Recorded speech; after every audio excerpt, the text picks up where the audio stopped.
I will now convene our City Council study session for June the 10th. I note that all of our council is present. Item 1A on this agenda is to hear a presentation, discuss, and provide recommendations on a new public safety response model for mental health 911 calls. We've been looking forward to this throughout the budget hearings. I know we talked about it and we requested additional updates on this, so thank you for coming back with additional information.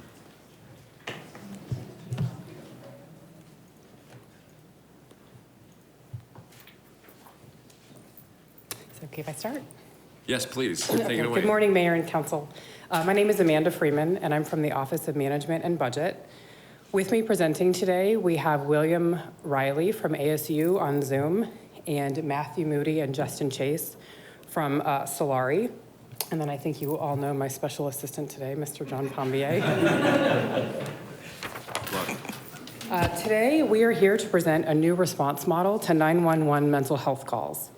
We're going to talk about the problem that we're trying to solve, how we got to where we are, the current approach, and future expectations. I and Scott Butler, who's no longer here, were brought into this project in November.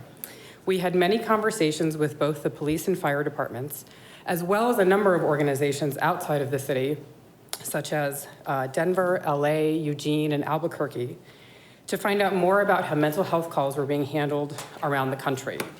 The repetitive message we were hearing was to reach out to the local resources and find out what was available.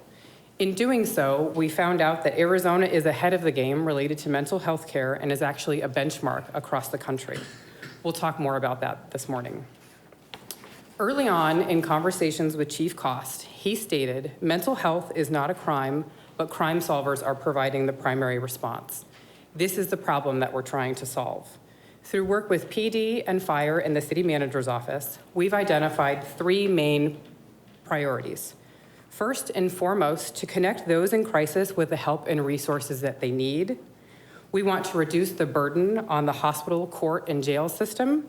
And we want to reduce sworn officers as the primary response so they can spend more time on the streets. I'm going to turn this over to William Riley from ASU to talk about the national issues with the burden on the 911 system. Amanda, thank you. Mr. Mayor, good morning, and city council members, as well as city officials. Thank you so much for the opportunity to speak with you today about this really important initiative that your leadership is proposing. I'm a faculty member at Arizona State University, and we have worked in other settings with our colleagues at Solaris and the Crisis Response Network, as well as in other states, to improve the approaches to address care for persons experiencing behavioral health crisis, as Amanda just mentioned, especially when they involve public safety and specifically EMS and police officers. So to put it in context, as again, Amanda, thank you for teeing this up so well. Persons with behavioral health disorders about equally likely to be incarcerated as hospitalized. So there are about 2 million hospitalizations for persons with behavioral health crises annually in this country, and about the same number of persons are also incarcerated with behavioral health disorders. So our focus, which is from a healthcare perspective, is that there are multi-sector approaches to dealing with behavioral health crises, and they are medical issues. They are not public safety issues unless there is a danger to self or to others. Then, of course, law enforcement does need to be involved. But because there are conflicting financing mechanisms and policies and an institutional bias in the healthcare system, the approaches for treatments to these persons are very, very fragmented. So what has evolved over the last 50 years or so is that reliance upon law enforcement to respond to individuals that are experiencing a behavioral health crisis represents a fundamental systems misalignment in many communities. So if we want to improve the health of the population, the way to do it is to work with community stakeholders such as the police department and other important agencies such as Solaris, to address these issues in a way that really helps treat the fundamental behavioral health crisis rather than hospitalizing them and rather than incarcerating them, and to not involve law enforcement unless it's a public safety issue. Next slide, please. So there are a number of examples of this care fragmentation that I just mentioned, but one example of the system misalignment is the 911 Emergency Dispatch Center, which has become by default the first point of contact for many individuals and families experiencing behavioral health crises. So what we have found with our partners at Crisis Response Network and in other communities, that the preponderance of the community calls to 911 emergency dispatch centers related to behavioral health crises do not require law enforcement involvement. But typically, that's the only option that's available for the 911 dispatchers when they're dealing with these crisis calls. Next slide, please. So this is a very highly developed and well-documented approach to how to divert people with the behavioral health crises from law enforcement and from public safety, and to get them into the appropriate behavioral health treatment and medical treatment rather than relying on the public safety system to deal with that. So this model has 6 steps to it, and each step provides opportunities to divert persons with behavioral health crises away from law enforcement and away from criminal justice system. So you can see from the far left that at Intercept 0 are prevention strategies, but Intercept 1 is exactly what the Mesa City police officials are addressing right now, is how to address the calls to the 911 emergency response center and to divert these callers to behavioral health resources rather than to law enforcement resources. And you can see the other intercepts, I won't go through it, but at each step of the criminal justice system, through incarceration, the court system and probation and so forth, that there are ways to try to endeavor to divert these individuals toward therapy rather than toward the criminal justice system. So that's a quick overview of the 911 system. And our colleagues, I'm delighted to see that Mr. Franco Halloran is with us today too, because he's a real expert in this. But our colleagues at the Crisis Response Network have been doing a fantastic job in their experiences in other settings. So Amanda, thank you very much. Thank you, Bill. So we wanted to provide you with a visual of how a typical call is handled. While this doesn't represent all calls, it is a fair representation of most calls. Someone calls 911 and they talk to a call taker. The call taker routes that call either to fire or to PD. The dispatch there is going to collect information and they dispatch as appropriate. First responders arrive on the scene and use current policy to determine what to do next. Some of these calls end with community resources being provided and some don't. There are a variety of circumstances that could lead to a community resource not being provided, like there isn't time to wait, it isn't the right call, or the person didn't want the help. It's important for us to note that Mesa is ahead of the game in terms of mental health, as both the police and fire departments already have policies in place that allow them access to a variety of different community resources. However, the real-life application of these resources is easier said than done, and policy and training could be enhanced to support it. As it is today, the majority of mental health calls have a crime solver as the first response, which we identified as the problem that we're trying to solve. For context, of the call types that we're talking about, 93% of them are going to PD and 7% are going to fire. So what we are going to talk about this morning is adding a third option to our current response. So someone calls 911 and they could be sent to fire, to PD, or to crisis services. I'm going to let Matthew and Justin go into more detail. Thank you and good morning. Solari Crisis and Human Services, formerly known as Crisis Response Network. We're nonprofit based here in the East Valley, and we partner with communities to provide solutions and innovative efforts to improve public access, local services for the crisis and human service array. We believe that community members deserve the most appropriate response to meet their immediate needs in a manner which has the highest propensity for success. As crisis, we depend on law enforcement, fire, and EMS services to be focused on providing health and safety, emergent responses to community members in need. The number of avoidable first responder interactions with community members struggling with mental health and substance use challenges is extremely high, and an alternative approach is needed to ensure the most effective and efficient response is provided to make the biggest positive impact on the community. So, given the current climate in the country and calls for police reform, law enforcement agencies are hungry to find solutions that are doing their best to respond to each interaction most appropriately. At Solari, we've been working with law enforcement for many years in Arizona and have made great strides towards working collaboratively to find solutions.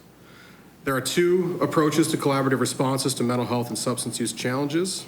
First is establishing a 911 diversion program that has the lowest cost with the largest impact. This approach utilizes existing resources to help individuals earlier on in their crisis episode by connecting them directly to the robust crisis system and hotline within the care continuum that exists in the community today.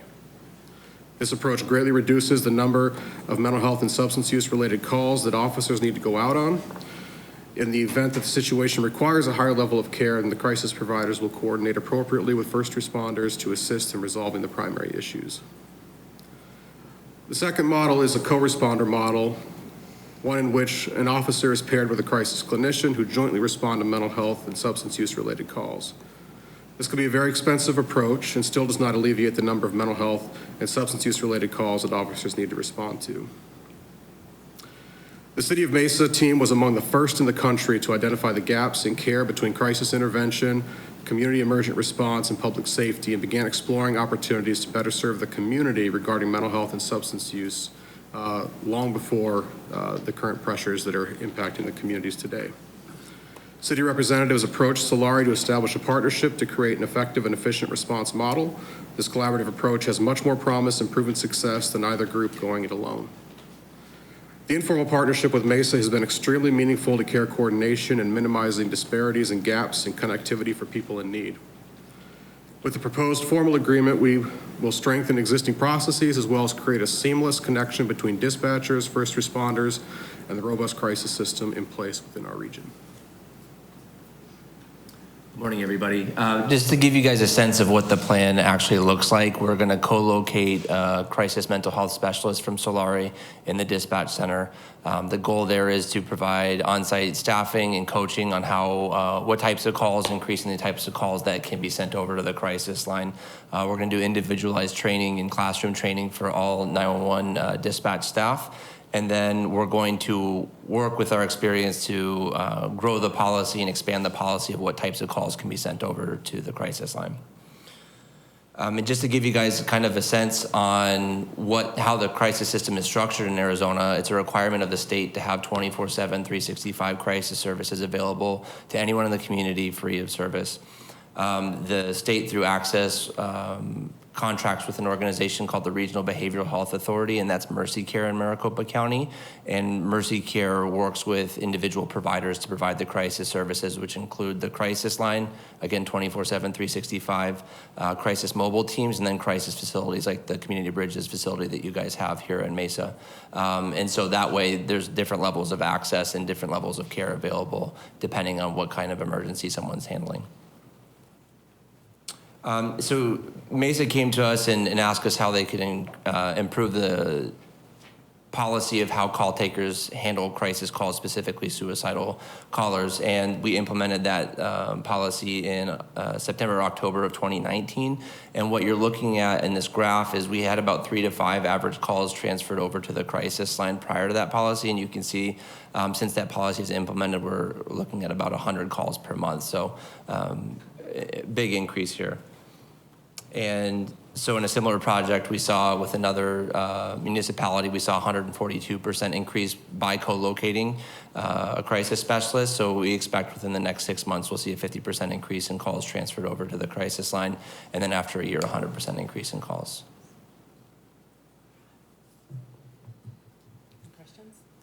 Thank you. I'm sure we've got a lot of questions for you. Let's start with Mr. Luna. Thank you, Amanda. This is the second time you present this information, so I appreciate you coming to full council and presenting something that we have desired, and we are looking forward to working with you. I appreciate the notion that you will have you triage the calls as they come in. You have an intervention specialist that's going to be there to assist you in determining what are appropriate calls and when to send police officers or social workers, if you will. That's correct? Mayor, Councilmember Luna, I can't overstate how important those call takers are going to be. We have got to triage these cases in a way that we get the appropriate response to the appropriate call. And currently, they only have the two options. And we need that third option. And then over time, working with our partners, we need to expand those call types that can go to that third option. Because how we see it from a public safety standpoint, both police and fire, is different than how the mental health professionals see it. And what they view as a risk, an okay risk to send mental health professionals, is different than what we view.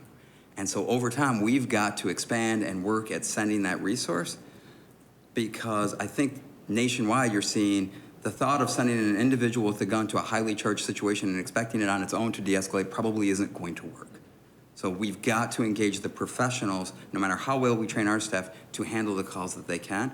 And we recently did a video for our call takers to tell them it's not just important enough for us to train them. They've got to be active participants in telling us what types of calls they see that they think can be added to our list so that we can appropriately send them. The call takers in the beginning are going to be the most important employees we have doing this, because they're the ones that get the call and they're the ones that are going to send it to the appropriate place. So essentially, if somebody calls 911 and it turns out to be a mental health crisis, then you will work with our partners. They will send in an individual to the home based on the dispatcher's determination whether this is really a mental health crisis or not. And so is that the model? Is that how it's going to work? As I looked at the model that you presented. Mayor, Councilmember Looney, the ultimate goal is we don't know the exact response units that we're going to send right now. What we want is, as we appropriately triage, to have all three options available. Mental health with PD, mental health with fire. Either one of those groups alone, any one of those three groups alone, based on what that crisis dispatcher is telling us is the most appropriate response. Because we not only want to protect the citizens, but we want to protect the individuals who we're sending to the calls. So it's going to be a collaboration, and right now we're focusing on getting the right call types, and we'll spill over into who responds, so that we marry the two up. I mean, I neglected to jump in earlier when Amanda's note said it. I read them, and then I got too excited with pushing the buttons. But, fire's been doing this since 2012. Right. I mean, if Mayor Mckellups is probably not in the back, I think before 2012, they started preparing for a grant that we got almost 10 years ago. Right. And we continue some of that work today. Forrest and his people, they do a great job in responding to a certain number of calls. Police has trained certain sets of their officers to respond to these types of calls. We're ahead of the game compared to other agencies, but we realize that those are individuals whose primary job is one thing and they've got training in another area. We want the people whose primary job is behavioral health to be part of that response network. Right. And as a follow-up, Mayor, if you will, when do we expect this to ramp up in terms of full operation, having this ongoing, or are we there yet, or when? Yeah, we started last week. Okay, great. Well, thank you for your presentation. I appreciate it. Thank you. Mr. Thompson. Yeah, I'm a big supporter of this, and like Luna, Councilmember Luna, I'm part of the Public Safety Committee when you presented, and I love this idea. I'm sure that all of us have gone out on ride-alongs with PD and or with fire, and a good majority of your calls that you go out on are mental health related. And so it's good to see that we're actually addressing this now, and so that we do have that third tier individual that can respond and not tie our law enforcement up with doing mental health, and let the professionals that are trained in working with folks with mental health work with folks with mental health, and let our law enforcement and our firefighters do their jobs that they're trained to do. So I'm a huge supporter of this, and I thank you for the presentation, and I look forward to hearing in 6 months or a year how this is working. I think it's great for our community. Thank you. Thank you. Mr. Heredia.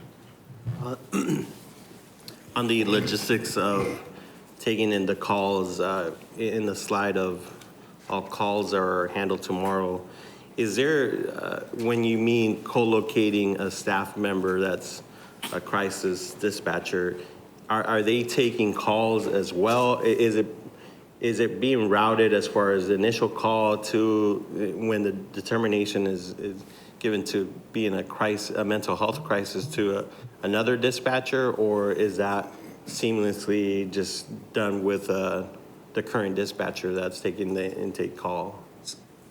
Mayor, Councilmember Heredia, the way it currently works is all calls come into 911 call takers. And they route it to the appropriate dispatcher. Medical calls, predominantly medical calls, go to the fire dispatch center. Predominantly PD calls go to police dispatchers. Right now, they don't have that third option. So to the dispatchers, it will seem seamless. Okay. The call taker takes a normal call, and they've now got an additional option to send it. Now, we're gonna have a lot of calls that involve all three agencies. Sure. Mental health, fire, and police. But that coordination is kind of the second phase of getting these call takers to do that call, and then where do we send it? But from a system standpoint, that's how we're currently set up. This is just an additional option, a tool in their toolkit they don't currently have. So as far as co-locating, an actual dispatcher will be at the 911 center taking in the calls? Or is it a separate system that you all have outside of the 911 dispatch center? Right, yeah, correct, the last one. So the goal is to increase transferring over to the crisis line so we get it out of the public safety realm if it's possible. And then also that if they need to coordinate a mobile team as well to go out and co-respond with police or fire, they can also help and set that up. And is that based here in Arizona, or is it based somewhere else? So the crisis system is based in Arizona, and then the crisis specialist is operating in the communication center at the police department. Would that be, given the amount of calls that a city gets, would that be, you have dedicated people per city, or is that just you all have just a crisis response team within your hotline or your dispatch center? We serve the whole county, so anyone that calls from the county, we're going to help them out. Okay. And then, Mr. Pombia, you mentioned the 2012 program of fire. I know a lot of that was when we interact with the individual, we then referred to a provider that can then further their assistance. Have we looked at that type of pilot potentially in doing like that referral program, and have we talked to any providers like Mercy Care or any others to see how we can do that in a PD sense? Mayor, Councilmember Heredia, that's exactly part of our goal. What I will tell you is, as we began this process and looked at different response models, we started by going to all the providers, sitting on a Zoom call, because it was all Zoom back then, and basically saying, tell us how to build this. We don't want to recreate the real. We're not the experts. I mean, I claim to be a doctor, but nobody believes me, okay? That's hard to do. I didn't, yes, exactly. It's a tough sell. So we really wanted the experts to say, how do we set this up? And how do we do this appropriately? Fire's model, our firefighters show up on the scene and then they call for the specialized team to come. We will continue programs like that. We hope to expand those to make them more available PD, but we also want to be able to make them the first responders in certain cases. So it's kind of a hybrid where we're expanding the program across all different avenues, hoping to catch as many cases as we can, because as most people tell me, you go on police ride-along or fire ride-along, you're amazed how many cases are behavioral health related. And yet, when we try to get our teams out to them, it's amazing how small the number of cases we can actually affect are. Sure. So we've got to find it. And the providers have promised me the more demand we can create by doing this program better as they set up, the more they'll have resources available for us to answer these types of calls. So it's going to be a partnership all the way along, trying to use resources from the state, local, federal, city level to get as much resource to the problem as we can. Perfect. Yeah, my question is just, I think I agree with the system as far as triaging and then figuring out the after, right? How folks then get the treatment that they need, right? And that's an important continuum that we have to also take in after the initial take in. So I think I had another question, but I'll pass it forward. Okay, thank you. Ms. Spilsbury. Obviously, this makes sense, so I appreciate the work being done here. I have just a few questions. I'll try to be quick. First one is just response times on these mental health calls. What does that look like? Is it the same as it would be? Is it data driven as far as what type of calls and what kind of response and how quick of response? Because obviously, if people are calling 911, they're going to expect a quick response as well. The average response time for first responders is 34 minutes in Maricopa County, and then the average response time for someone in the community that requests is about 45 minutes. Okay, so for mental health you're talking about specifically? Correct. Okay, and that seems to be fast enough for some of these people, or, I mean, that's just the way it works? So when a call comes to us, we're going to make sure that they're safe, and then if there's not a need for police or fire, they'll be able to wait, and then they'll know to call us back. We do a safety plan with them to say, hey, call us back if there's some emergency in the meantime. In the situation where first responders are also responding, they're going to get there as fast as first responders typically do, make sure the scene is safe, and then until the team can get there and help them out. So obviously, if it's an emergency, there would be fire and police involved anyways, and that would be a faster response. Okay. And so you said you work in the whole county, so are there other cities that are using you guys for the same exact thing? And have we already seen how it's working and not working in other cities, or speak to that a little bit? Yeah, we started a co-location project with the city of Phoenix, and we've been doing that for about a year at this point, year and a half. Doing the same exact thing? Yes, the co-location. Again, Mesa was ahead of the ball and did the policy change, and we've taken that over to City of Phoenix. And the training, City of Phoenix did the training. So the training that we're going to do with call takers here in the communications department is based upon the training we did over in Phoenix. Okay, so then my last question is just, I don't see anything about the financial side of this. So is that we just approved all of this with the budget, with the, how much does this cost? Does it save us money? Does it cost more money? I mean, what's driving it? Mayor, Councilwoman Spilsbury, in terms of the cost, the response model that we choose will be a driver in the cost model side of it. The cost initially up front to have the co-location is minor compared to the cost of all the cases. So really, I'd love to tell you, here's exactly what the response model is going to cost, but this is an area where we think that between all the different pots of money, we're going to try to leverage them to get as much as we possibly can. But right now, the other cost savings is, keep in mind, when I can access these individuals, and one of the response models is phone calls. In some of these situations, the mental health professionals tell me a phone is just as good as a mobile response team. Right? So we will be saving resources on our public safety side if we can, for any call we can divert into their system, and giving a better level of service. So I'd love to sit here and tell you I know exactly what this is going to cost, and yes, you did approve it in the budget. Well, that's not true. We don't know exactly what it's going to cost, but we will be able to show that to you because obviously we involve someone like Amanda, who's going to not only help us start the program, but set the metrics for the program so we can judge how effectively we're spending our money as we go through the program. Okay, that makes sense. I mean, I know the struggle with this is that each case is completely different from the next one because each person is completely different from the next person. So I get that there's not just a model that one size fits all. So I appreciate that. Thank you.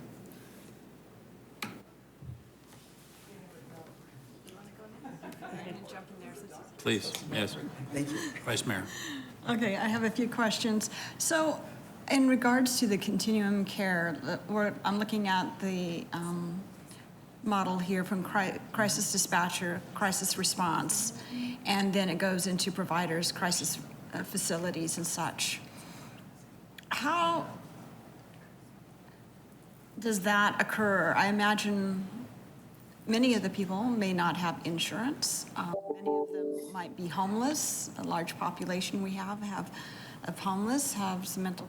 How can we ensure that they're getting the help that they need? Are there any barriers to getting the help that they need with a facility or provider? Mayor, Vice Mayor Duff, the way the structure of the state, there's state appropriated dollars that cover uninsured or those that are underinsured for them to receive services. So through Mercy Care, any individual experiencing a crisis in the community is eligible for all of these services for the duration of the stabilization needs of alleviating that crisis. So regardless of through the phones, through mobile crisis, or through a crisis facility, those are all eligible and able for individuals. The challenge that you will experience is individuals who are uninsured or maybe difficult to connect, perhaps they're homeless, is getting them connected to the ongoing services that they need if they're not necessarily eligible for those care. But we do everything we can, and the providers in the community do everything they can to try and connect them, identify if they're eligible for services, get them enrolled in those care plans to help alleviate. What we're trying to do, in addition to responding initially, is prevent the recurrence of individuals coming back through the system on a repeated basis. Part of what we're trying to do is change the behavior. Instead of calling 911 for a behavioral health crisis, call the crisis line directly, and then we can then triage from that level as well, and then connecting them to their ongoing treatment system to create alternative plans. What we have a disconnect in our community is not always are their ongoing treatment providers aware of the frequency that they're interacting with first responders in the community. We have a bit of a part of this program kind of connects those two systems together so we can create that seamless view to help reduce the recidivism rates. Great. So there's no barrier as far as getting a person the immediate care that they need in that moment, as far as whatever that is identified as. Correct. We don't have to say, we wish you could help you, but we can't because it usually comes to insurance or something. It's any different, even on the medical side, right? Then we take someone that the state has, through access, the ability to help make payments on those in those areas Great. too. I'm glad to hear that mental health is being addressed in the same way that physical health is, that we need the response without any barriers. So that's wonderful. And I imagine this will also alleviate a lot of people going to the emergency room when they're in mental health and clogging our, so that the emergency room is for the physical health. So that will certainly be more effective. On our fire units, we have CM units or the mental health units. I think we have one. We're looking to expand. How does that integrate with this? If there's a response, how does fire, what we're doing there, integrate with what we're doing here? Mayor, Vice Mayor Duff, and I'll let Forrest jump up if I miss this at all, but that's a type of response. So right now, the main way we're using the CM unit is when our firefighters go out during peak time, because it's only a peak time unit right now. When they go out and they realize they're dealing with a behavioral health issue, they have that unit to call to the scene to provide the resources available. We're not planning on ending that. We're not planning on taking it away. We want it to be part of our response model. I'm just not sure how that's going to fit in the end, but it's been an incredibly successful program. Right. Our fire department, like I said, everybody wants to see what we did with that federal grant, and we're 10 years into it. So hats off to Chief Camelli and Forrest for how they've run that program, and that will be a tool in our tool belt. It's just into how much and what other things happen, I just can't tell you at this point. Yeah, we're still in the exploratory phase to see how everything's going to iron out, but I'm glad we're still integrating that form of care. And then Solari has been involved with other municipalities. Phoenix, you said, how long have you been integrated with their system? Has it been? So the co-location started last March. Okay. And I mean, we've been working with police departments all over the county for the last 18 years. Had a relationship with Crisis Response Network for, I don't know, police department can tell me, but it's been a while, so it's not. It was 2012. So yeah, so it's not, this is a relationship we're, I guess, evolving more to, I think is what we're looking at too, so. Okay, great, thank you very much. Mr. Freeman, you've got to have some questions. I did make some notes, Mayor, so thank you. I appreciate all this because I remember as a firefighter, having to respond on mental health calls and having to be staged and then have PD clear the scene to allow fire to come in to access. And, you know, both of the agencies are not mental health professionals. I'm sorry to say that, but, you know, we do our best as a public safety, whether police or fire. And probably one of the cumbersome aspects of it is once we assess the scene and get a patient and transport, the transport was always to the ER. And then they had to clear the patient, then go to some type of regional facility, right? I mean, it was that step. So, and I'm grateful for the grant that was gotten by the fire department back in 2012, because that was a huge step, and it morphed into what it is today. The thing that I still I appreciate is, you know, you're telling me 93% of the mental health calls go to PD, and co-locating in the dispatch center with a mental health professional is critical to, and I think it just our community, Mesa community health, you know, the health of a community is based on the type of response that you can give to anybody in need. But one of the things is, I guess, regional bed capacity for mental health transports. Do we have the capacity regionally? Because when our CM units or ambulances are transporting to a mental health facility, sometimes they cannot find a bed for that patient, and then, you know, you kind of circle around who's available, and sometimes it takes hours. I think Forrest and Chief Camelli would know that some of the crews would stay 2 or 3, 4 hours looking for a bed for that patient. We can't do that. I mean, we can't hold a patient in an ambulance or somewhere. So I guess one of my questions is bed capacity regionally. Do we have the capacity to for transports? And I guess that's your side, but however, we do have our ambulance crews, you know, tied up with that transport. Maybe can you explain that a little bit, or? But actually, I'd like to defer to Frank Holler if you can speak to that. He probably didn't. Hi. He probably. Hi, I'm Frank O'Holler with Mercy Care, the Regional Behavioral Health Authority. Thank you, Council and Mayor. Yeah, we absolutely have the bed capacity. We have a no wrong door policy at our emergency psychiatric centers, and what that means is, regardless of our OBS unit, how many folks are in there already, we accept public safety. We don't ask any questions, and in fact, in the East Valley, the Community Psychiatric Emergency Center is CPEC, run by CBI on Javelina.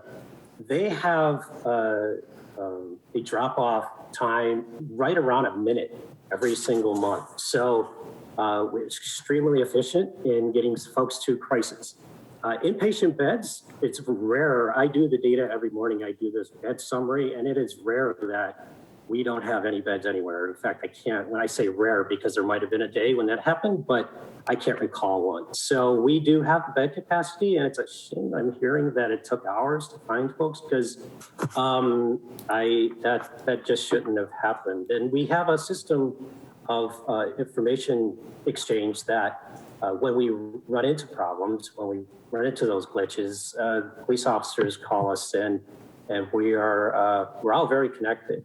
We have great relationships with public safety. In fact, I had a career in public safety. I was a police officer for the city of Scottsdale for 25 years. And in that time, I was, for 9 of those years, I was the CIT program coordinator. So I didn't start my career in behavioral health. I started in police work. So, yeah, we should have the bed capacity every single day. Good, thank you. Looks like you have your therapy dog in the background too. I tried to prepare my home, and I made a couple mistakes this morning. Good, dogs are good. Just the other follow-up is, and I think Councilmember Spilsbury, you brought up the fact that, you know, if a 911 call comes in and it goes over to the crisis dispatch person, they have the capacity to stay on the line and talk to that individual until a response is there. I'm sure that happens quite often. So, yeah, I'm all in, and thank you for your presentation. I'll just say amen. I think you can tell this council is very supportive and encouraging of the progress that you're making and the new models that you're exploring. And I just hope that you're not going to experience pushback from people who like old models. If that happens, please let us know, because I think we want to get better, and we want we keep sending people with hammers, to fix problems, and that's not always the right thing not everything's a nail, right? So thank you. I think we're anxious to be supportive and to monitor this closely, just because this is they're not any more important issue in our city that we're addressing. So we appreciate the update. Mr. Heredia.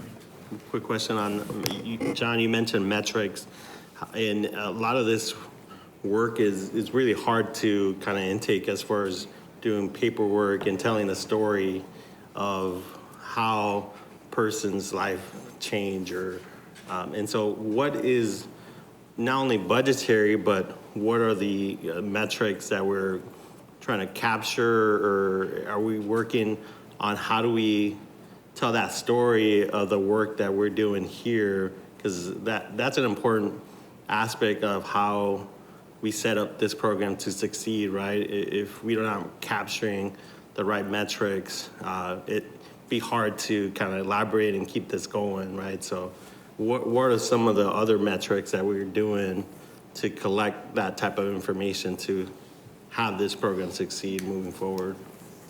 Mayor and Councilmember Heredia, as we learn more, we will start to track more and track different things. But initially, we're going to track things like the primary reason for the call, how the call was dispatched, whether they got a phone call, a mobile team, if they got transportation, if they got PD, if they got fire, what was the combination, how did the call end, what was the response time, how many times was PD re-engaged, the number of calls that qualify for a crisis team, the number of crisis teams that were requested, the number of calls that actually got a crisis team, what level of charges did a call end with, how much time was spent, how many officers went out. There's just a huge list of things that we're interested in tracking to see what does matter and to learn more about other things that we could be tracking. And Councilmember, real quickly, when we started this conversation before we met everyone here, before we put Mr. Butler and Amanda on this, my primary kind of goal was I wanted to keep as many police officers out of this situation as possible. So for me, it was a diversion issue. Now, everything Amanda's talking about is important because that'll show the effectiveness of the program.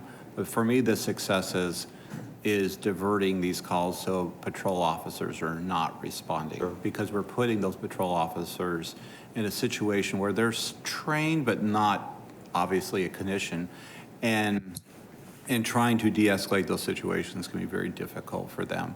And we've seen nationally how that's been very difficult. So my primary measure will be, how many of these calls that used to go, the 93% or whatever that used to go to PD now are being diverted to professionally trained clinicians who can handle this. And then we'll measure that effectiveness too.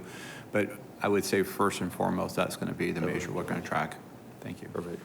And I assume that's a combination from what we collect and what Solari collects, right? Or do y'all collect different information as well? That's correct. Yep, okay. All right, thank you. Vice Mayor. Before we end, I just wanted to say a big thank you to the city and the police department and everybody in the fire, everybody involved in creating this new system. It was a year ago, when COVID and the shutdowns and all the problems started occurring, that we talked about how mental health needed to be addressed differently. And I'm so proud to say thank you for getting onto a new model, creating a new model that'll better serve our citizens and address the crisis of mental health that is so critical in our society right now. And I'm so thankful and appreciate all the hard work that you did to integrate the system, to have it in place right now.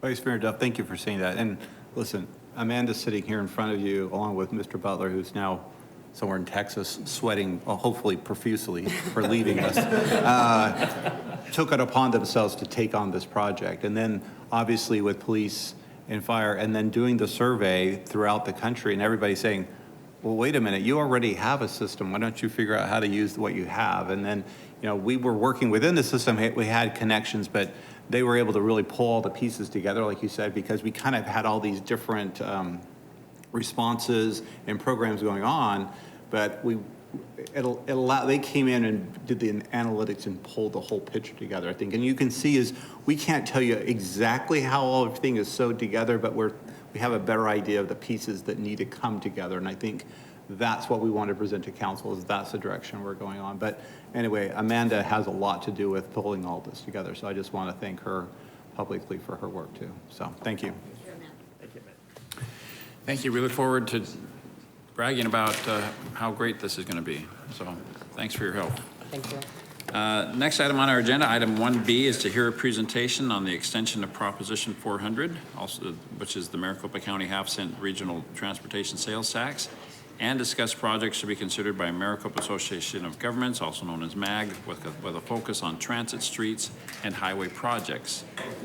Looks like we got our frontline top team working on this. Well, Mayor, Council, good morning. I asked Dr. Pombier if he wanted to stay up here and run the slideshow. You can't find good help nowadays, so you'll have to put up with us, Mayor. And thank you to Jody Sorrell, our transit director, and Eric Darian representing transportation. RJ's out sick this week, and so Eric's going to, field all the questions I'm sure that you'll have about our highway and arterial program. But Mayor and Council, we wanted to come to you today, even though we're still in the midst of, I think it's fair to say, a negotiation with all of our fellow cities throughout Maricopa County on what the extension of Proposition 400 will look like. As I'm sure you're aware, Proposition 400 was approved by the voters in 2004 and will expire at the end of 2024. So the idea is that Maricopa County voters will be asked either in the 2022 November election or the November 2024 election to extend the regional half-cent sales tax for an additional period of time. And we'll get into the length of time here in just a second. So as this continues to evolve, we just wanted to make council aware of the latest developments, because after probably 5 years or so of loose negotiations, we're finally getting to the point where some decisions may be made over the course of the next couple of months. And Mr. Brady's been very involved there's been a city managers working group that's helped shape some of the policy discussion and some of the trying to corral a lot of various interests from a lot of different communities into something that could be sold across the valley and something that could unite cities behind some common projects and programs. And then the mayor serves on the Transportation Policy Committee, which under state statute is the actual authority on the plan. It must be voted on by the MAG's Transportation Policy Committee, which is a blend of elected officials and private sector business representatives that have been appointed by the governor and House and Senate leadership to represent those interests. So trying to get all of those various entities and objectives united behind a common set of projects has certainly been a challenge, but it's supposed to be for something of this size and magnitude. So we'll walk through very quickly where we stand today. The first slide a week ago was the latest and greatest, and it's already out of date. So what MAG had initially voted on, what the Transportation Policy Committee had started on, was a half-cent, just a continuation of a half-cent plan for 20 years. And this map is more illustrative now to just reflect the county-wide perspective of all the different modes of transportation that would be funded under this proposal. And this is what, theoretically, if voters approve just maintaining the half-cent and just for 20 years, what could be funded.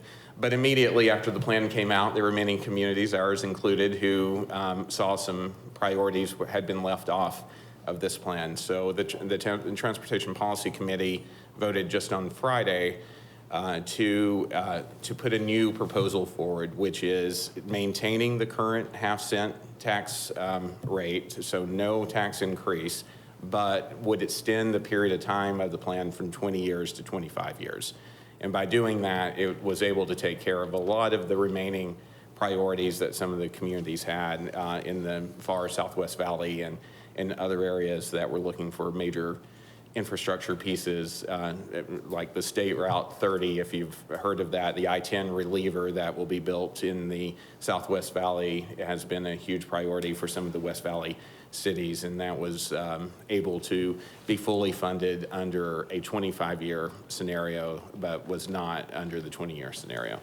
So at this point, why don't I turn it over to Eric to talk about where we stand today on freeway projects, and then we'll move into arterials. But Eric, if you just want to touch on the freeway program. Sure. Thank you. Good morning, Mayor, council members. And just to tag along with what Scott said, as you're looking at our maps here, the solid lines that are shown are what's been proposed in the 20-year plan or 20-year scenario, and then the dashed lines are the additional projects with the additional 5 years or the 25-year scenario. So I just want to highlight really quickly what's currently in these scenarios. And first, we're going to look at freeway projects, not only directly in Mesa, but maybe just outside of Mesa that will directly affect our citizens. So I just want to highlight, as part of any of these plans, the SR24 build out is part of that to build it into a full functioning freeway system. You'll notice that just about all of our freeway system in Mesa is being touched over the next 25 years along the 101. My wife drives it on a daily basis, and I get complaints even though I don't have any control over it. But as part of the plan, there's looks there. The project is not specified in exactly what it'll do, but there's money in this plan to address the 101. Really looking at building out the 202, both the Red Mountain section north of the 60 and the Santan section south of the 60 with another general purpose lane and HOV lanes where they don't exist. And then along the US 60, money has been identified through the majority of Mesa for some sort of multimodal improvement. Once again, that project isn't final, or we don't know exactly what that means, but there is money there. And then on the east end of the 60 in East Mesa, widening of the US 60 between Ellsworth and the county line. Just for reference, the total of these projects, we're looking at about $1.3 billion worth of investment for the 20-year plan and $1.6 billion for the 25-year plan for freeways in and around Mesa. Mayor and council, to kind of accentuate that point too, basically every freeway program or every freeway project that we would want is funded under this proposal. There may be a few enhancements or other projects that might not be reflected in this plan, but every freeway is essentially touched, including, as Eric mentioned, you'll see the dotted lines on the 202 north of Tempe Town Lake. If you're driving down to Phoenix or to Sky Harbor in the morning, you know what a backup that is to Mesa residents who are commuting in that direction. So it just reflects that we're very happy with the way that the freeway program in the East Valley has certainly shaped up, and particularly the impacts it'll have on Mesa residents. Eric, quickly, can you just describe the 24, because some people will hear, well, I thought the 24 is under construction. So the difference between the scope of work for the 24 that's currently funded and then what this additional funding would do to complete the freeway. Sure. I'd be happy to. So the current version of the SR24 that's being constructed and will be completed next year in 2022 is not a full freeway, traditional freeway section. It's much like what happened with State Route 303 in the Northwest Valley, where the first section was built, and essentially the interchange locations, the bridges across the arterials are not being built at this point. So when you're on the SR24, when it opens, you'll have to drive through the traffic signals at Williamsfield Road, at Signal Butte Road, and at Meridian Road. What's in the Prop 400 extension is then to build those underpasses or overpasses and an additional lane of traffic on the SR 24. So it will be then what's on the 202, the 101, and the US 60 today. And Mayor, Council, the full freeway conditions for the 24 have been included in each and every proposal. I know Councilmember Thompson and of course, all the interests in the Southeast Valley have been key to, keeping that project alive, because that's so important to the Santan Valley area, to Queen Creek, but especially to our own economic development. So we're thankful that under every scenario that has been included.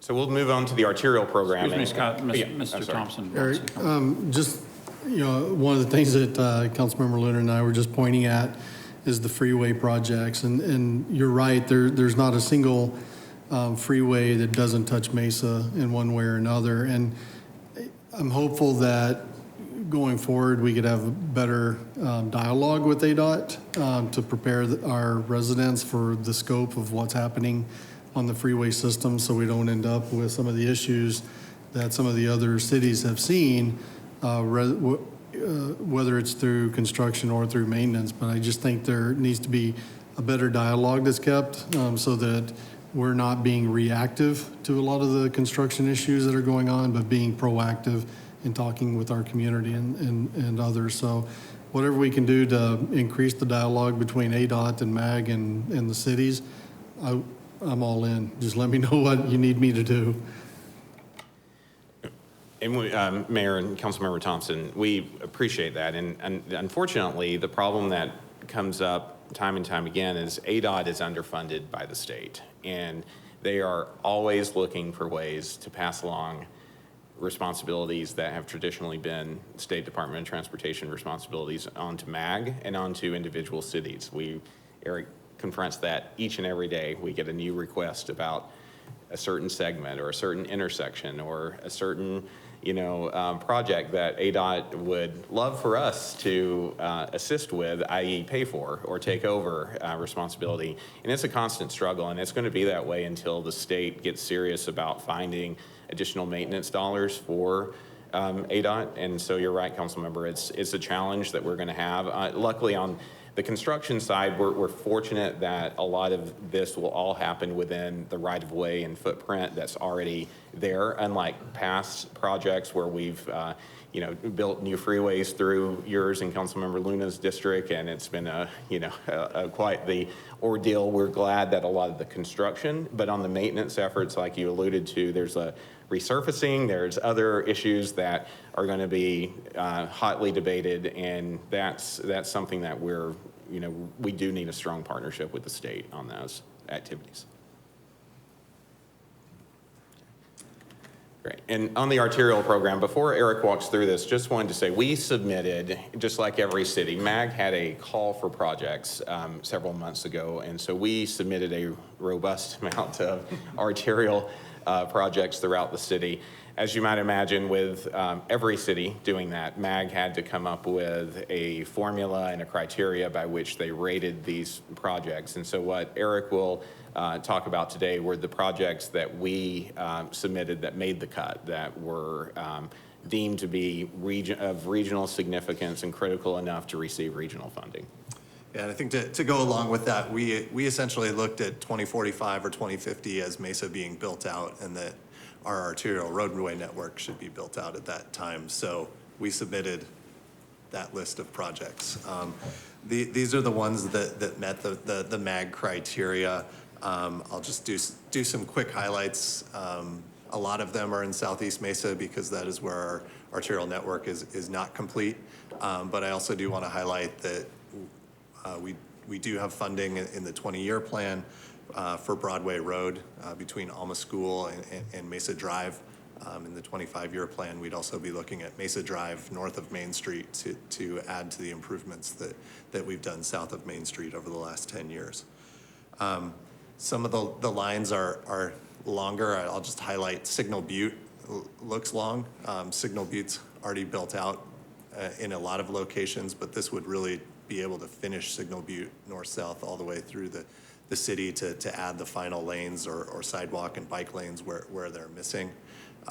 Also want to highlight, we realize the growth that is occurring in Southeast Mesa and beyond our borders, and some important projects to be able to open up new community transportation locations.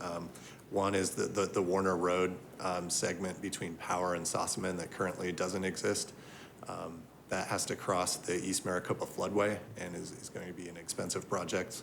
That's included in the 25-year program. And then also the importance of Meridian Road as Pinal County develops more and more, and maybe shifting some of the traffic off of Ellsworth and Signal Butte. So those projects have been included. Great. Mayor and Council, we'll also just highlight a couple of projects that fall outside of our boundaries too. One is the Dobson Road Bridge over the Salt River. You'll probably remember that bridge was envisioned in Prop 400. For a number of reasons, that project never came to fruition, but now the Salt River Pima Maricopa Indian community has expressed their interest in opening up their north side of the river for redevelopment, and so the Dobson Road Bridge is back in, and that will be a boon, we believe, for the Riverview area to continue all the growth that Councilmember Freeman has seen in his district in that area. In addition to that, complementary to that is the Mckellups Road Bridge. As you know, right now, if you drive Mckellups west of the 202 or north of the 202, you drive directly through the river bottom, and on times when there's floods or other things, that is a commuter route that's shut off for our residents in that area and has a tremendous impact on traffic in North Mesa. So we're glad to see the Mckellups Road Bridge is funded under this proposal as well. Can I ask a question? Yes. Go ahead, Vice Mayor. I just had a quick question that our arterial improvements will be doing complete streets when we make those improvements? Mayor and Vice Mayor Duff, correct. When we're doing our improvements, we'll be building out to our city standard with not only vehicle lanes, but bicycle lanes and sidewalk. Good. And I would like to have that as a priority too. Sometimes like those things get scrapped if there's not enough room or whatever, but sometimes we just do some other adjustments. I think we can keep that as a priority and not lose those. So we'll talk more on that. Sure, and I'd like to highlight on the Broadway Road project, it really, those are the improvements we're looking at adding or making better to Broadway Road, and not increasing capacity, but making it better for all users. Yeah, especially as one of the next slides will be about with the bus routes and making sure that we have those connected accesses through our bike lanes, bike paths, so we have safe access to the expanded bus system and the existing bus system I have concerns about, but especially as we do new road construction redos. Thank you.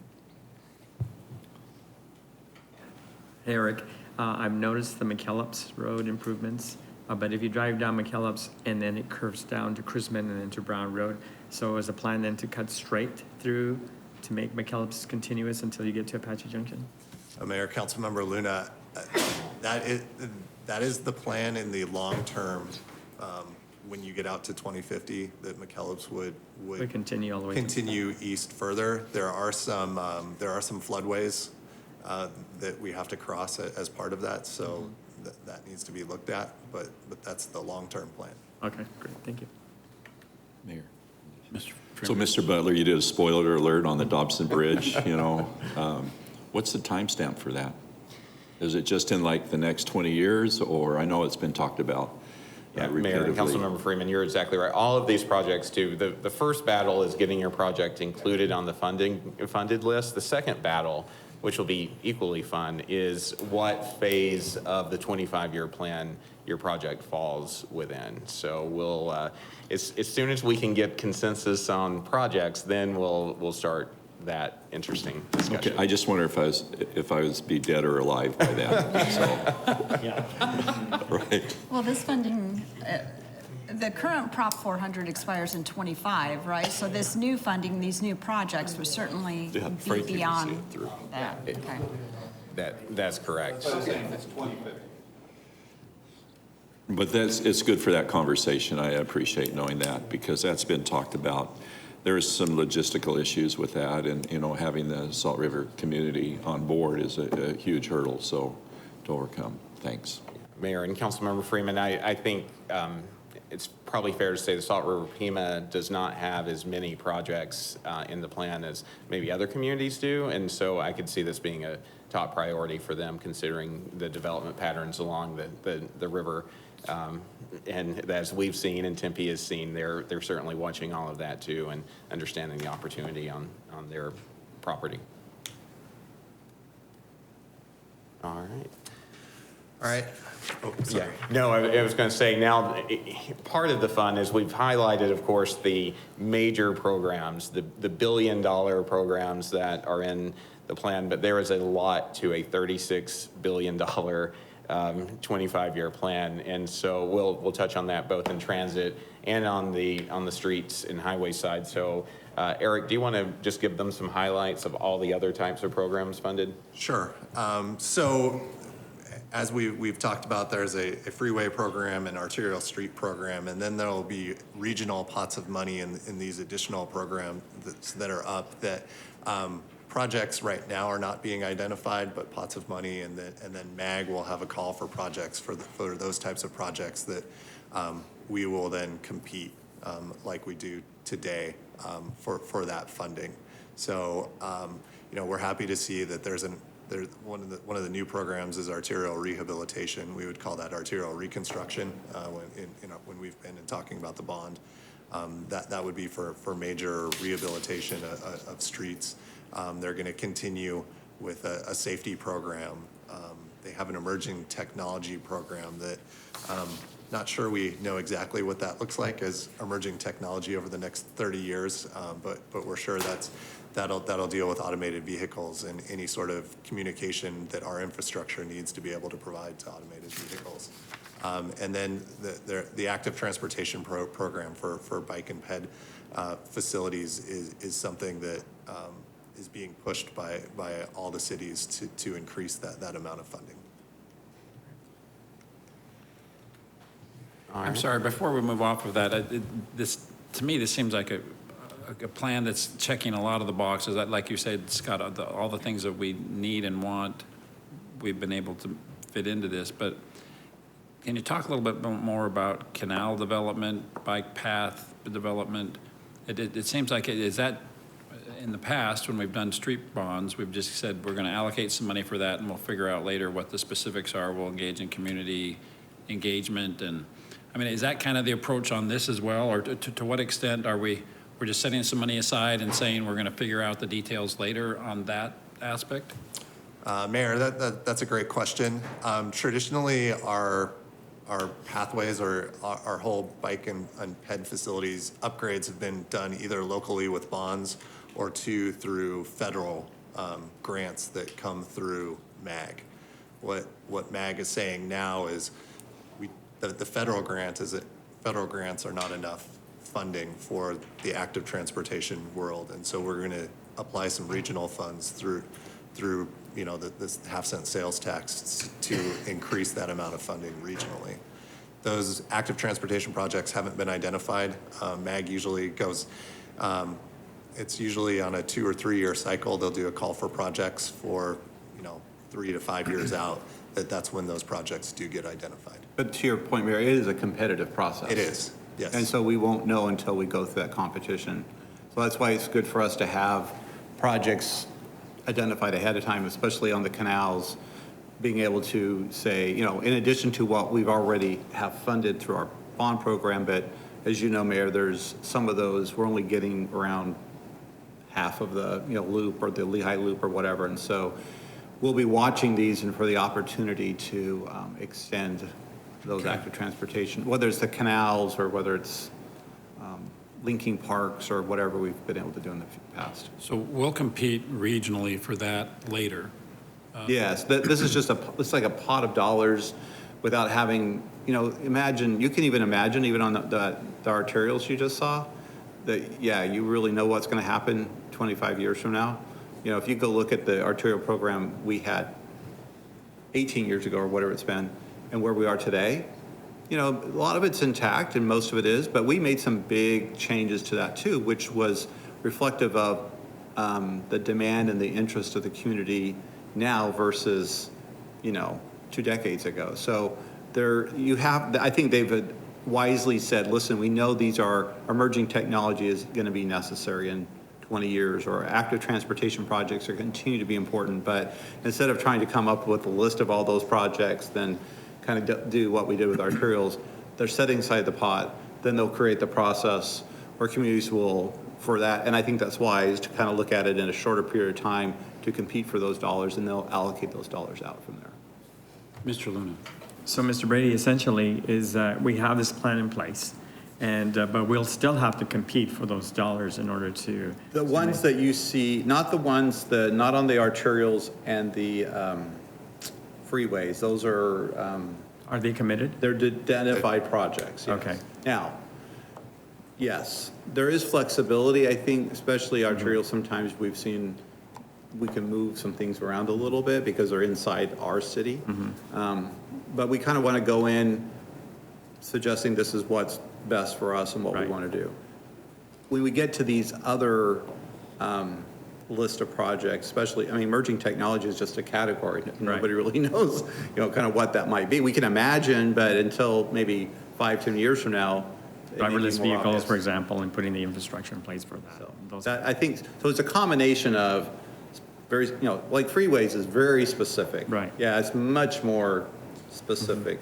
I think the arterials, even some that obviously the same there, but then you get into these other areas, and I think that MAG wisely said, listen, this is a 25-year program. We need to give the region some flexibility, identifying the categories, but being careful not to create too much silos around there. Right. Well, as when I was chair of the MAG Economic Development Committee, Audra Kester presented at every meeting relative to the Regional Transportation Program.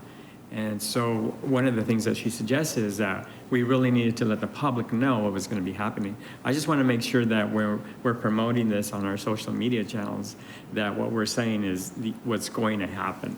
And so, anyway, that's why I asked are we committed to these? Okay.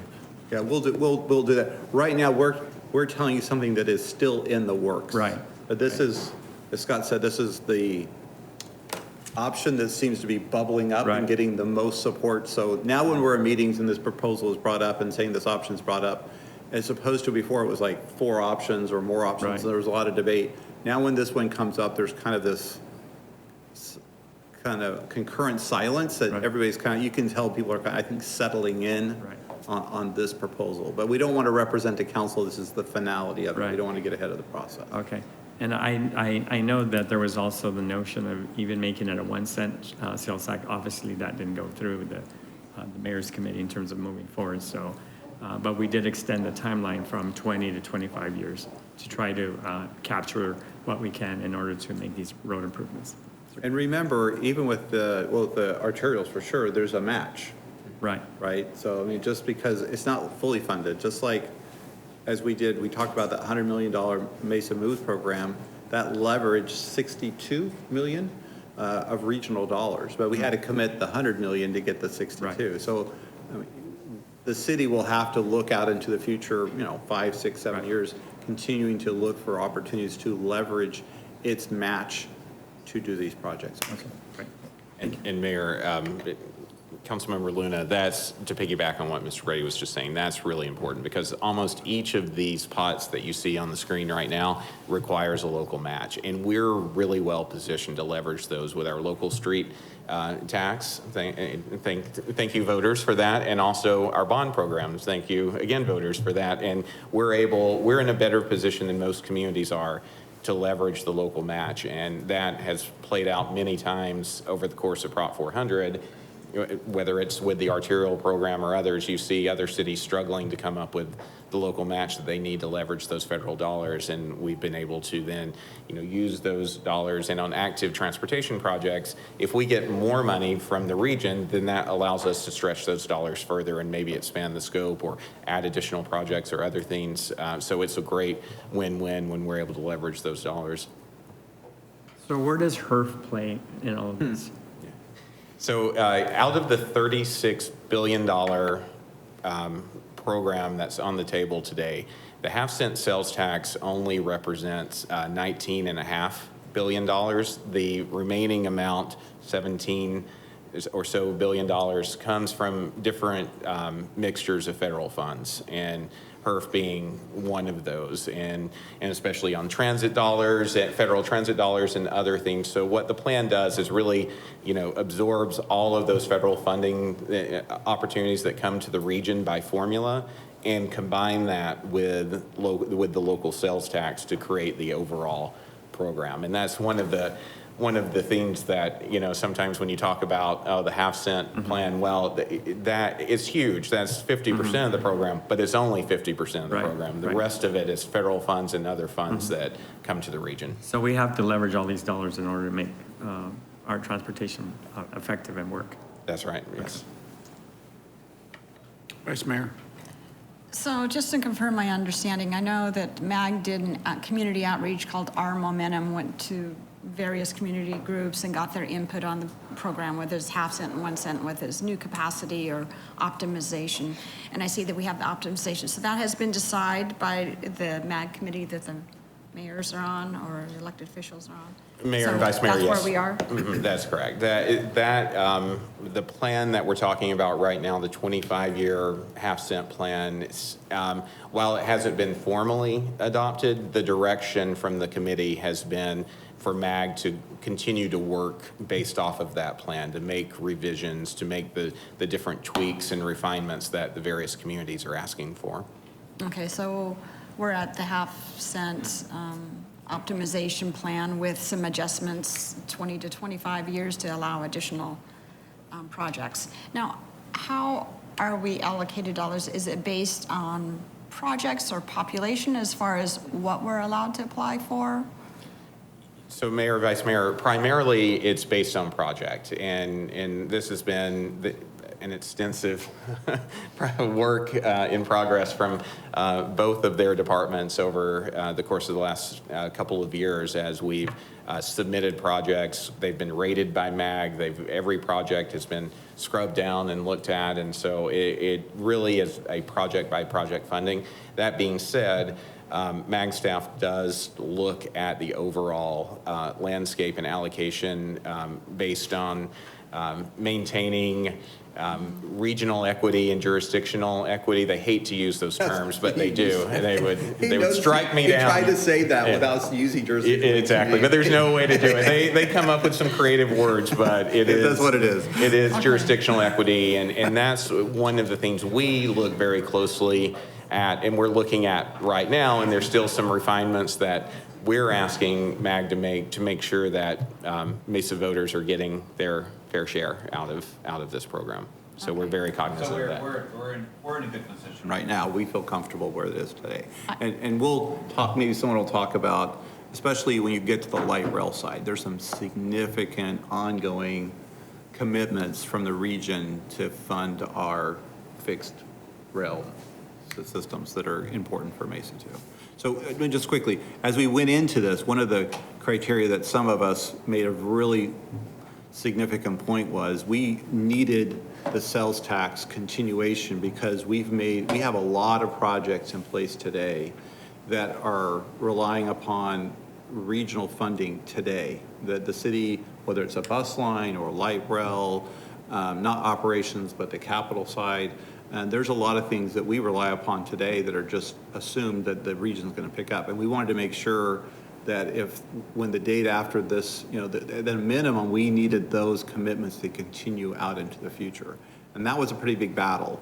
And so that having that assurance that we will maintain the continued regional participation and at the level of regional participation today that we receive for transit, for whatever factor is in place. We didn't want this to be, if you can only imagine if we had to start picking up a lot of things that are funded by the region that would have a huge impact in Mesa. So that was the first base, and then now we're building off of those commitments that are funded regionally. We just, we benefit on a daily basis, Mesa does, from that regional tax, not just on projects, but some bus operations and other things like that are very important to us.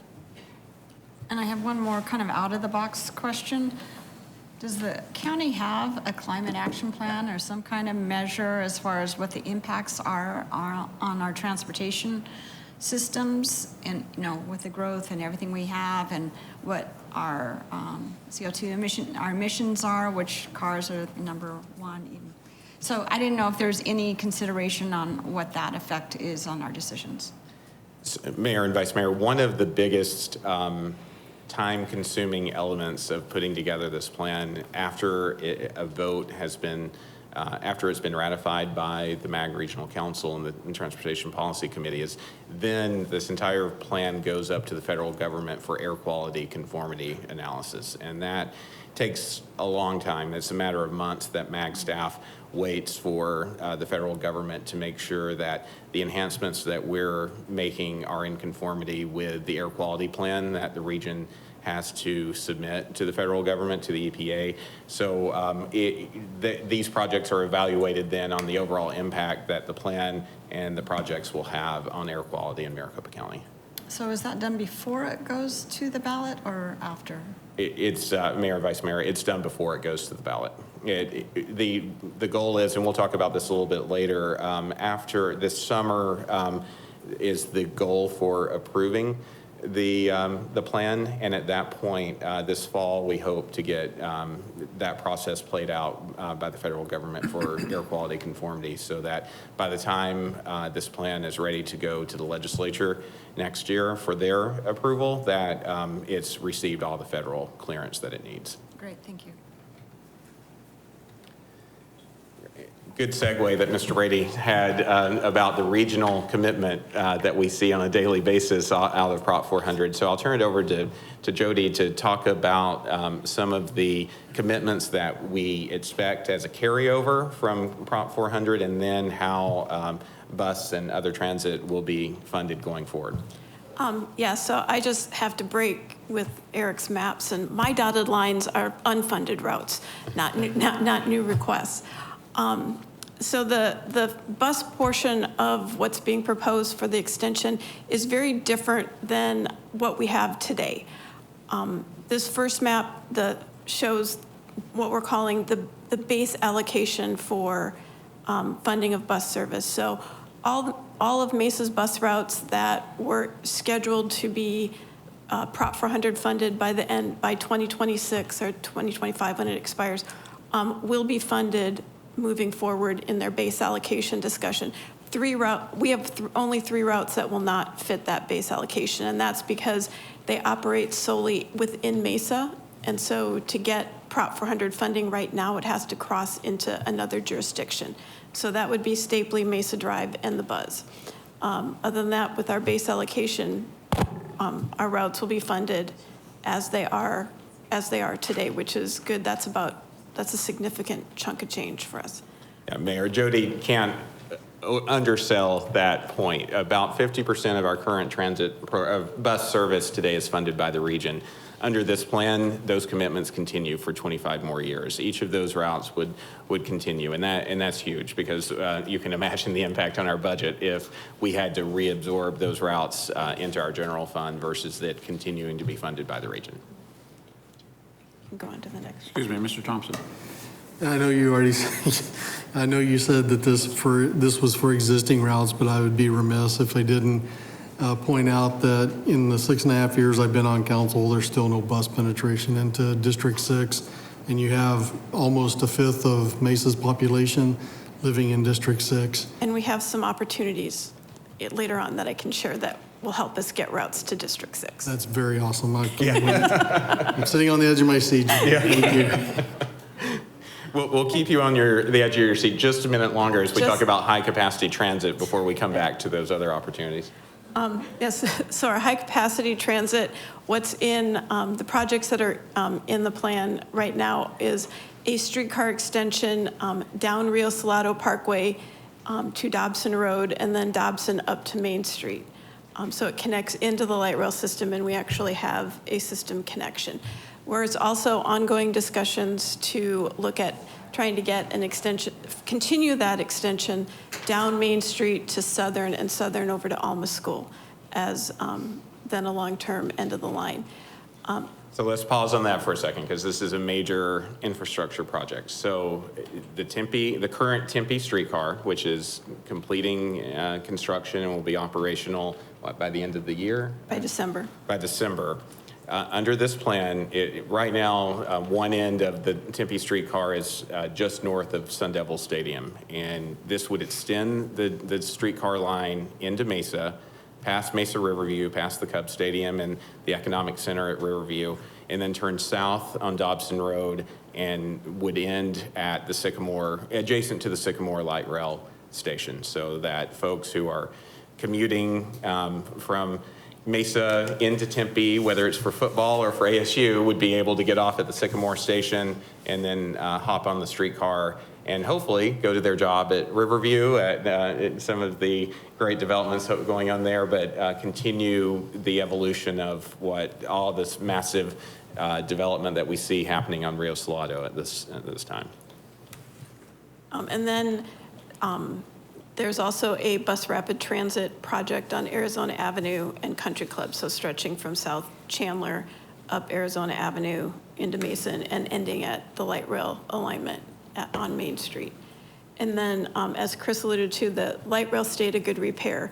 This line item is really covers vehicle replacement, track rehabilitation, rehabilitation of the operations and maintenance facilities. So the truly regional maintenance items that that need to happen for the life cycle of the project.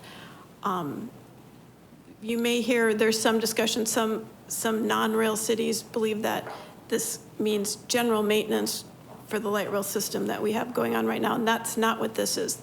The general maintenance that happens day to day will still be funded, is expected to be funded the same way it is today by the 3 rail cities.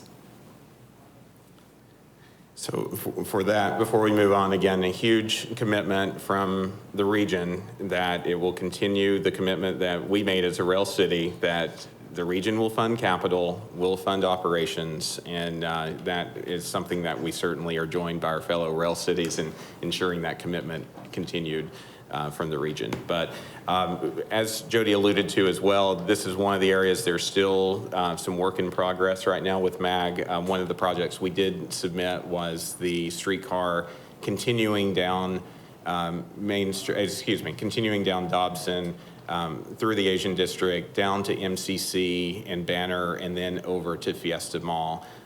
So we're hoping that before final projects are wrapped up, that will be included, since that's an area that we've studied, that the council has authorized that we study for high capacity transit. And so over a 25-year program, we certainly want to see that project included, since there's some major education and job centers along that corridor.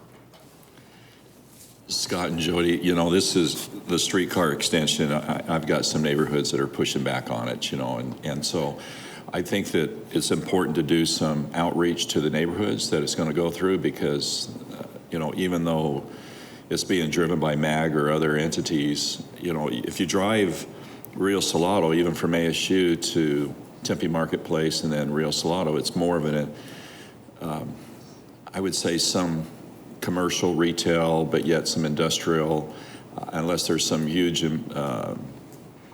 retailers or even employers along the Rio Salado address, which I know is a hot address. But I think we have to sell the neighborhoods to this, because we can build it, but then we have to pay for it, and or we want to pay for this operation and maintenance, like you said. But then there's also the ripple effect of public safety and other issues that come with the light rail that we have to manage at our stops and things. So we just need to increase awareness. Again, I don't want to be redundant to our neighborhoods, but I don't know what the timestamp is this, but we should do the outreach now and do community, and I'm willing to help. It goes through Councilmember Heredia's district, mine, and eventually, if you're going to take it all the way south on Dobson and Banner. So any comments?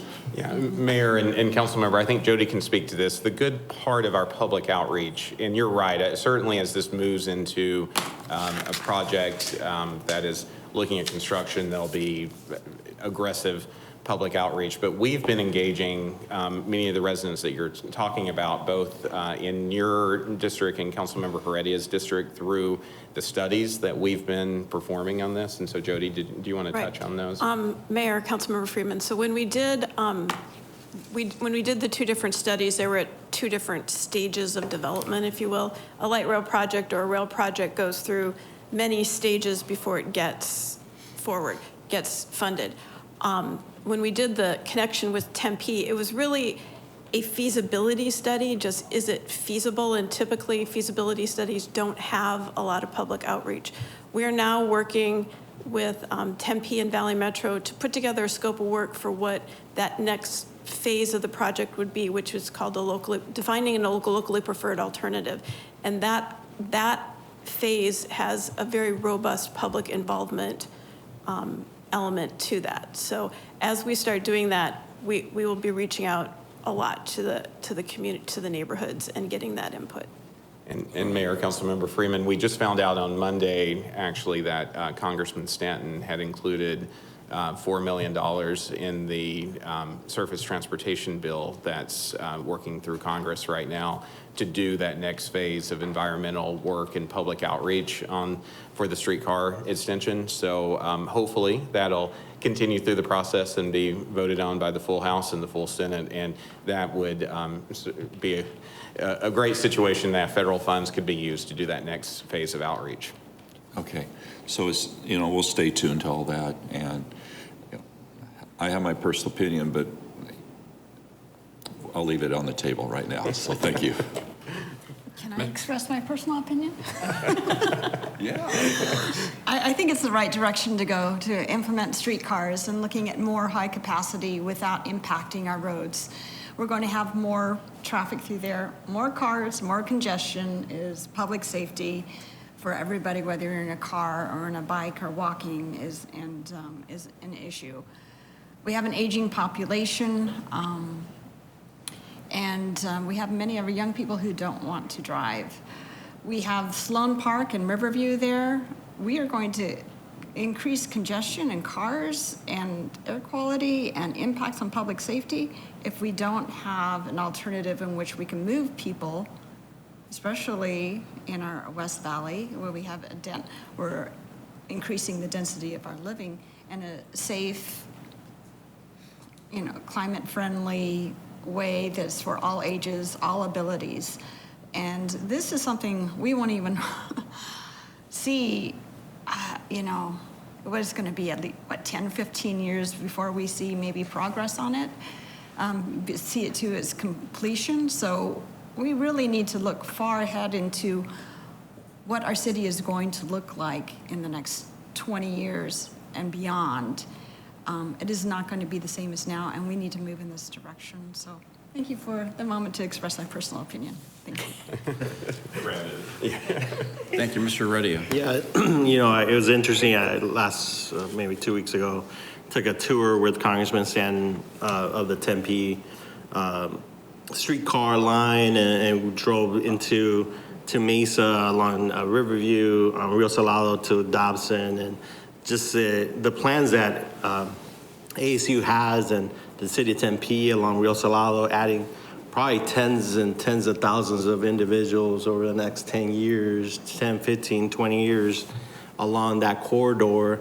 I think it's an important opportunity for us to, like Vice Mayor Duff mentioned, to look ahead and create the potential placemaking opportunities where we can move people to our part of town, where I think in the future, the only way we will be moving, I think, is around density, ensuring that we create more density, because there's no other land that we can create neighborhoods or so the future, I think, lies on how do we smartly and strategically create density around West Mesa, and our partner in Tempe, where they're creating a system of how to move people with streetcar, their orbit, their current lines that they have around light rail and bus. I think the how West Mesa looks will be similar in kind of in conjunction with what Tempe looks in the far future. And so creating opportunities to create those placemaking options where people from Tempe can come to the Riverview or Union to work and come to the Asian district to eat is going to be important for us to just move people around this area. So I'm fully supportive of this, and of course the outreaching to our neighborhoods that are there is going to be critical, and ensuring that we create the systems beforehand to make sure that we take in comment, which is why we're creating a pilot kind of neighborhood connector along Dobson right now to just gauge the interest of folks willing to travel and the ease and seeing what people want to see in the future as far as having higher capacity routes for people to go to places, right? Either work, play, you name it. So I think it's definitely going to be a critical component for West Mesa's future to look at these options and how do we connect people in this part of the region, right? So. Mayor and Councilmember Heredia, and it goes back to some of what Councilmember Freeman was talking about, public engagement. Mr. Brady just gave the thumbs up to staff, both transit and Nana and his crew, to work on a federal grant opportunity from the FTA that's all about transit-oriented development and placemaking that you just talked about engaging the community, finding out what it is that they're looking for along these corridors and how we can leverage public-private partnerships and other opportunities to define those spaces, just like you said. And we're hopeful, of course, that the FTA will fund that grant, and that's just another layer of the outreach and the opportunity that we would want to build around any kind of investments, because as we've seen with light rail, it spurs tremendous investment, but having a plan going in and knowing how you would like to engage those spaces and working with private property owners and others to maximize the opportunity is certainly something we're going to have to do along these routes. All right, and then similar. Hey, I just want to recover myself here just a little bit. But I'm all about what you said, Councilmember Heredia, about population and density and movement, because along the Rio Salado corridor, ASU has a large student population with more buildings to be built and employers and employment base, and we need to move that. But we need to be strategic and, again, the outreach to the community to dispel the opinions, whether personal or private, whatever, and getting them out. And it's not going to be a win situation, but we're, again, I'm responsive to their questioning, and so we send them to Jody for answers, and which she gets to handle. But at the end of the day, we just have to make the right and best decision for our community and moving it. And I agree, most people don't want to drive, and this is a good solution. So with that, that's part of my opinion, Vice Mayor, so we'll leave it there. Great. I have a feeling we're going to have 15 years worth of meetings on this, so it's going to come up. Jody, we're still holding our breath to hear about the new bus lines. Just one more slide. Okay. This one is for Councilmember Thompson. So part of the change in what was in Prop 400 is there were routes that were specifically identified for funding. So there was not a lot of leeway to be able to be flexible to move some of that funding around if a route had already been identified. So in transit, we have two sources of funding, Prop 400 and the general fund. How this is panning out gives us some more flexibility. So the slide I showed that has the base allocation, which is our Prop 400 routes through 2026, then there's an allocation, for lack of a better phrase, we're using the formula allocation. So cities will get an allocation of funds based on 50% of your ridership and 50% of your revenue miles, in addition to your base allocation. We can use that additional formula allocation could be used for increasing service on routes, increasing span of service on routes. We could fund new routes, whatever, what falls into that category. And all of this service is reevaluated every 2 years on productivity, and the numbers change. So that is one funding source that could allow us to add service.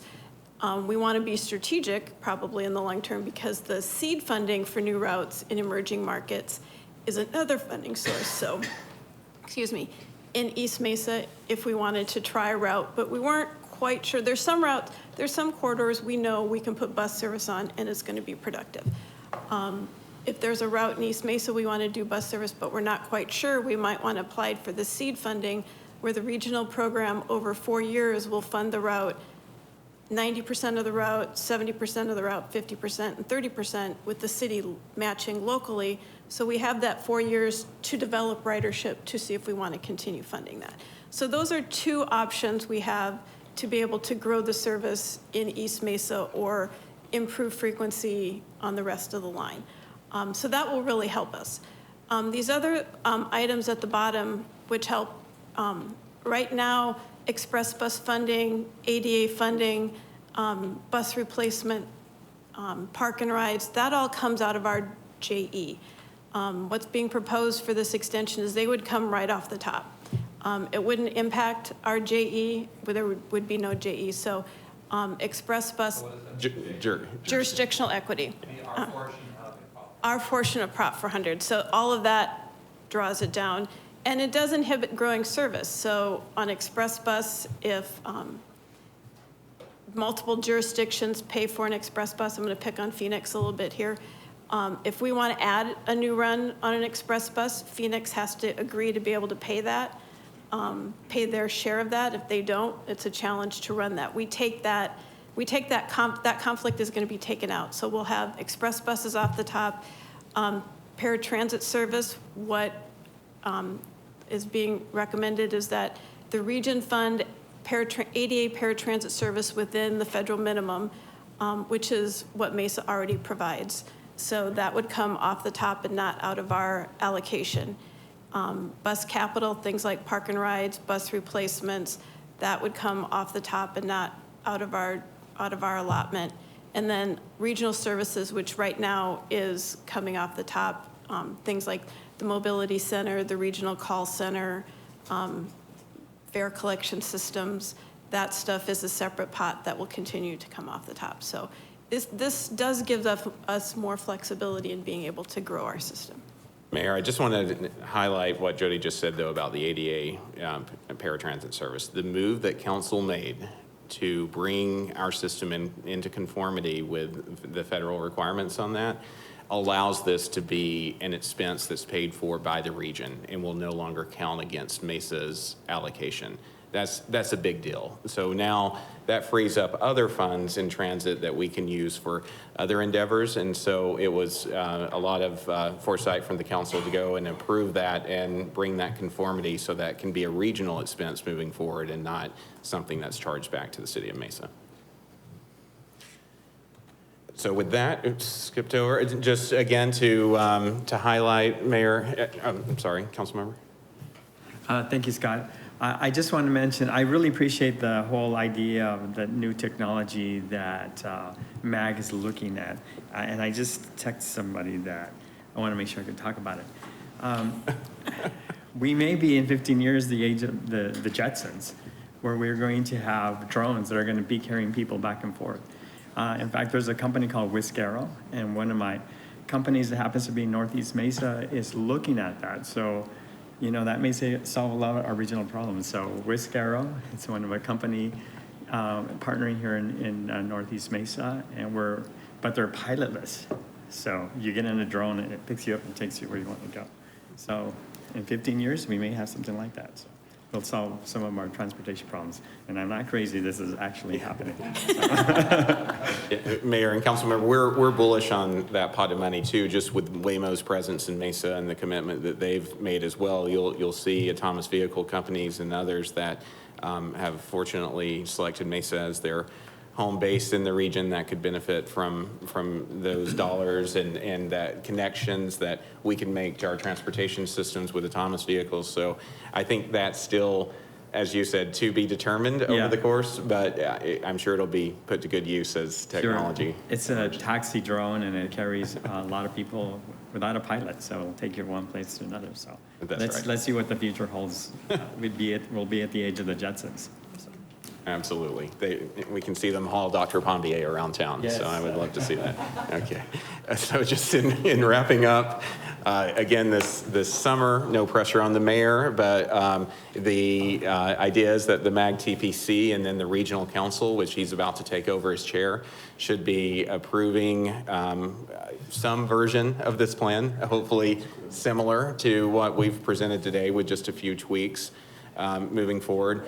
It will go, to the vice mayor's point, to the federal government for their conformity analysis this fall. And then we hope, as a united voice and a united region, to be able to take this plan then to the state legislature to get their approval during the 22 session, with the goal being that it would appear on the ballot in the fall of 22.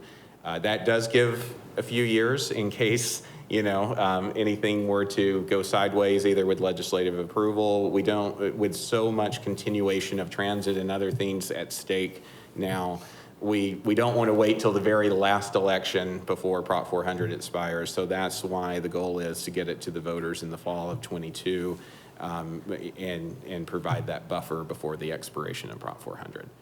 So with that, we'll answer any more questions, and thank you. Thank you. As has been noted, Council, we are, I think we're well represented at MAG, at the staff and at the city manager level. They've been very immersed in this for years, in getting us to this point. I will have the privilege of chairing MAG beginning next month, so that the timing, is good for us. But, and I do represent our council on the Regional Transportation Policy Board as well. So I'm anxious to get your reactions to this. If you have concerns, I think I've been worried about how this was going to be resolved, because over the last year or two, there's been the potential for a real fight to occur at the regional level, and there's been stress between West Valley interests and East Valley, and anyway, there have been several times that I've thought, wow, this is really going to get interesting, and we're going to have to pick sides and have food fights at MAG meetings. It's been wonderful to see the pieces fall into place here, where we can make it a half-cent extension work by extending it by a few years. So I'm pleased to see how things have come together, and how we can get all of the needs of our community fit into something that I think politically can work with a legislature and a governor and a county supervisors who don't want to be labeled with increasing taxes, but they're okay with renewing taxes. So I'd like to say I'm very pleased that things have fallen into place, but I'm anxious to hear from this council. I'm anxious to hear from our community to get their response to this presentation and the path that's in front of us. So you don't have to do it right now, but I mean, over the next few months, please let us know if you have concerns, or if you think we need to be advocating in different directions. Okay. Thank you very much for all, and again, this has been years worth of work to get us to this place, so we appreciate it. Next item on our agenda, Council, is to acknowledge receipts of minutes of various boards and committees. Is there a motion to that effect? Thank you, Mr. Luna and Mr. Thompson. All in favor, please say aye. Aye. Any opposed? Thank you. That passes unanimously. And just for the record, that was the Economic Development Advisory Board meeting. Next item on our agenda is current event summary and reports on meetings and conferences attended. Who would like to share what they've been up to lately? Madam Vice Mayor? Oh, I believe, yeah, Okay. Councilmember Hardy has Go ahead, Mr. some big news. We, through the Parks Bond in 2018, the various improvements within our parks, one particular in partnership with Niagara's foundation, Niagara Bottling Company's foundation, is renovating Palo Verde Park in West Mesa, south of Dobson and Guadalupe. It's a heavy traffic park in that area, and we most of our council was there to take a photo, like a video shoot, and talk about the park and the partnership with Niagara. So it's a great event and a great opportunity to improve a park that kind of the equipment was getting older and worn down. So thank you for everybody that was there. So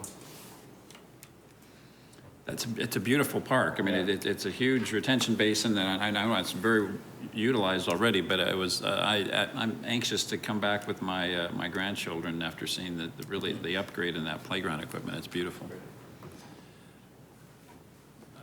And just a couple more comments on that park. I believe the name of the park is Palo Verde, is that correct? Yeah. Palo Verde Park. I was quite impressed, and I appreciate that the foundation from Niagara, it's called Niagara Cares, it was $130,000 that they invested into improving the area with rubberized flooring or whatever you call it, and wood chips, and they're going to have shade. Shade is so important at our parks, and they were out there assembling a lot of the park equipment, so they had a lot of volunteers, very vested in our community, and I was quite impressed with how much they committed to improving our parks, especially as we enter the summer, right?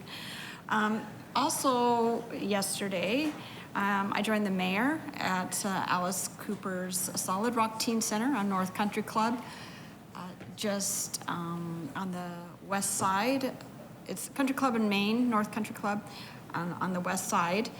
So the Teen Center has opened, and so that's quite exciting news. In fact, Alice Cooper came out to the Solid Rock Teen Center yesterday, and the mayor and I met him and did some photos together, and we were all with our guitars. It was a cool little session, and we're so excited to have them open. It's kind of a soft opening right now, but there'll be more celebrations to come. So something we've been talking about for a long time has come to fruition, and we're so glad to have them as part of our community. They have it's not only about music for teens from 12 to 20, it's also photography, art, recording, every creative art you can think of, and it's a free program to those teens. So a great amenity to our downtown and in Mesa in general. Thank you. Amen. It was cool to have a short chat with Alice Cooper and to see how passionate he is about this project. The kids of West Mesa, not really West Mesa, everybody, I mean, the whole region is going to be able to use this facility, and it was fun to see how invested and how much joy he gets out of this foundation and the good work they do. Any other comments, Council? I do. Yes, Mr. Freeman. Well, you go ahead. I just had a meeting. Well, I just wanted to point out that we got an email from Assistant Chief John Laughlin regarding the wildland fires that are east of the valley between Superior and Globe, that the Red Cross and Mesa Public Schools has opened up the Skyline High School for evacuation. So we may know friends and family that need to be evacuated, and they stand ready to help.